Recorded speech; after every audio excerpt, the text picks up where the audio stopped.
اللہ تعالیٰ نے قرآن کے اندر مختلف احکامات انسان کی شخصیت سازی کے متعلق دیے ہیں،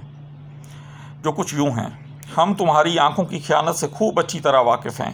لوگوں سے اچھی گفتگو کر اور اپنی آواز کو پست رکھ، بے شک آوازوں میں سب سے بری آواز گدھے کی ہے، اچھا کھا اور اچھا پی، مگر فضول خرچی مت کر۔ جو لوگ اللہ پر ایمان رکھتے ہیں وہ اپنی شرم گاہوں کی حفاظت کرتے ہیں، اپنے لباس کو صاف ستھرا رکھ، اپنی رفتار کو درمیانہ رکھ اور زمین پر اکڑ کر مت چل، اپنا ہاتھ اپنی گردن کے ساتھ نہ باندھ، یعنی کنجوس مت ہو جانا، اور نہ ہی اسے بالکل ہی کھلا چھوڑ دینا، یعنی فضول خرچ مت ہو جانا۔ اپنے بازو اہل ایمان کے لیے پھیلا دے، اس شخص کے پیچھے مت چل جس کا دل